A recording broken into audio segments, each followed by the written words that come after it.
Hey everybody, it's Carl here, and I thought it might be a nice time to just pick out an old poetry book and read a selection. That's one of my favorite hobbies is old poems and new poems, and I think they're great to ponder and get inspiration from in the present day as well.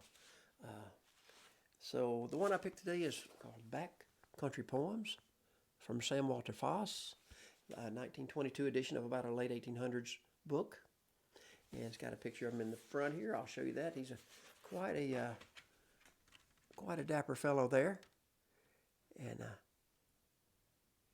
amazing hair and everything else there, and great poems he would write on often. So this is called the one I opened to today. It's the bursting of the boom, and we'll see what this has to tell us. And hope you enjoy it, and you'll consider checking out some poems on your own time sometime. So. Sam Walter Foss from Backcountry Poems, The Bursting of the Boom. I'll see what I can do here to render it for you right now. So, The Bursting of the Boom. Our village was the boomingest, rip-roaring place you ever saw. An alder swamp in 30 days would grow into a public lawn. Scrub pastures grew to public parks, and frog ponds into trim front yards, and fox trails into public streets, and cow paths into boulevards.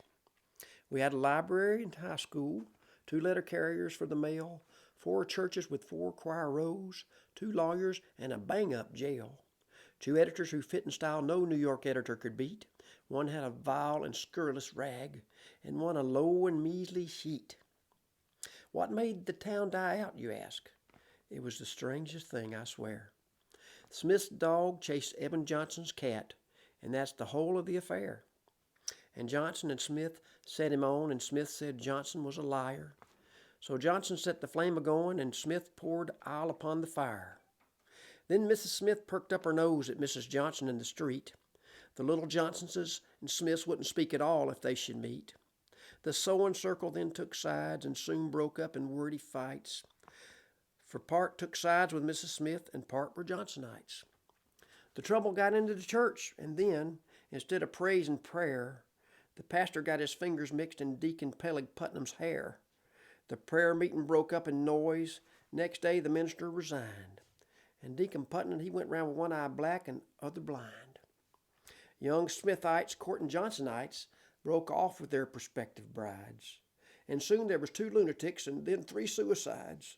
Then half the young men moved from town and soon were followed by their pals. For what is life but just a bore to bright young men without no gals?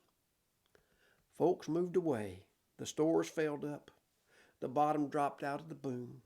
The bank it busted, and we thought next thing we'd hear the crack of doom. And now the grass grows in our streets, and the whole boom is falling flat. But Johnson's cat and Smith's old dog are doing well and growing fat. Wow, there you go. The Bursting of the Boom. Sam Walter Foss from Backcountry Poems. Hope you enjoyed that, and I wish you a wonderful, inspired day.